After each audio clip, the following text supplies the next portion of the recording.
Bonjour, bienvenue dans cette nouvelle Minute Santé. Il sera question aujourd'hui d'une autre atteinte oculaire du diabète. Il s'agit ici de la cataracte.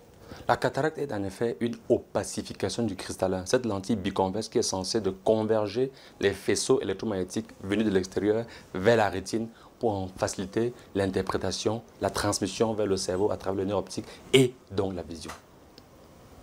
En présence d'un cristallin opacifié, on n'a pas de passage de lumière et donc pas de vue.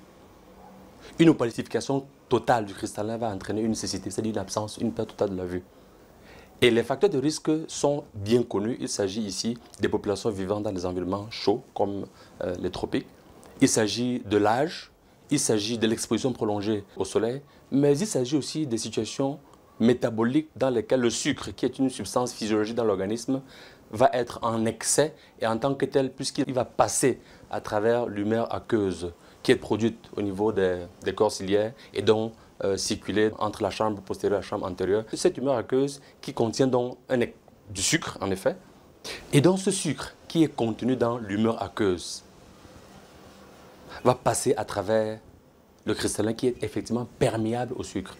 Et en passant dans le cristallin, il va tirer avec lui de l'eau. On va créer donc ce qu'on appelle un œdème cristallinien. Et c'est cet œdème qui est un corps étranger en effet, cette quantité d'eau supplémentaire, qui va représenter donc un facteur d'opacification du cristallin. Et donc en effet, le diabète est un facteur qui augmente de 2 fois le risque, 2 à 4 fois le risque de faire une cataracte. On s'en est rendu compte chez les enfants qui ont un diabète de type 1 mal équilibré avec des cataractes à 17 ans, ou bien des sujets de moins de 40 ans, diabétiques de type 2, avec un diabète mal équilibré.